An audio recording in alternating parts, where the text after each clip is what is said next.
অদ্ভুত এক গ্রহ। স্বাভাবিক নিয়মেই গ্রহটি তার নক্ষত্রের চারিদিকে আবর্তন করে, তবে এই গ্রহটির পিছনে রয়েছে ধূমকেতুর মতোই বিরাট এক পুচ্ছ। পৃথিবী থেকে 160 আলোকবর্ষ দূরে রয়েছে WASP-69b নামক গ্রহটি। গ্রহটির একটি বায়ুমণ্ডল রয়েছে এবং এই বায়ুমণ্ডল প্রতিনিয়ত বাষ্পীভূত হয়ে যাচ্ছে। বিজ্ঞানীদের পর্যবেক্ষণ অনুসারে গ্রহটির বায়ুমণ্ডল থেকে প্রতি সেকেন্ডে 2 লক্ষ টন পদার্থ বাষ্পীভূত হয়ে যাচ্ছে এবং এরই ফলে গ্রহটির পেছনে প্রায় 3,50,000 মাইল লম্বা একটি পুচ্ছের সৃষ্টি হয়েছে। গ্রহটি আয়তনে প্রায় আমাদের সৌরমণ্ডলের বৃহত্তম গ্রহ বৃহস্পতির সমান, ফলে একে হট জুপিটারও বলা হয়।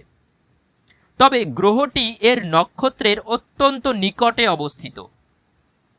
গ্রহটি এতই কাছে অবস্থিত যে এ তার নক্ষত্রকে মাত্র 4 দিনেই একবার সম্পূর্ণ পরিক্রমণ করে, যেখানে আমাদের সূর্যের সবচেয়ে কাছের গ্রহ বুধের পরিক্রমণকাল 88 দিন। WASP-69b এক্সোপ্ল্যানেটটি এর নক্ষত্রের আবহমণ্ডলের মধ্যেই অবস্থান করে। গ্রহটির যে পুচ্ছটি রয়েছে তা মূলত হাইড্রোজেন ও হিলিয়াম দ্বারা তৈরি। পর্যবেক্ষণের মাধ্যমে জানা গেছে যে গ্রহটির উপরি অংশ বাষ্পীভূত হওয়ার কারণে এই গ্রহটির ভর ধীরে ধীরে কমে যাচ্ছে। স্পেনের 3.5 মিটারের ক্যালার অল্টো অবজারভেটরি, 5 মিটারের সান দিয়াগো কাউন্টের পালোমার অবজারভেটরি এবং হাওয়াইয়ের 10 মিটারের কেক অবজারভেটরির উচ্চ রেজলিউশনের স্পেকট্রোগ্রাফ যন্ত্রের মাধ্যমে গ্রহটিকে বিশদে পর্যবেক্ষণ করা হয়।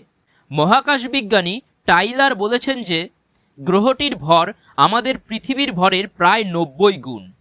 এর ফলে গ্রহটির নক্ষত্র যতদিন জীবিত আছে সেই সময়কালের মধ্যে গ্রহটির ভর সম্পূর্ণভাবে একেবারেই নিঃশেষ হতে পারবে না।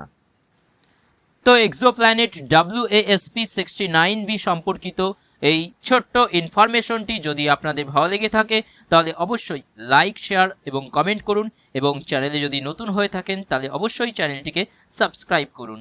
ধন্যবাদ।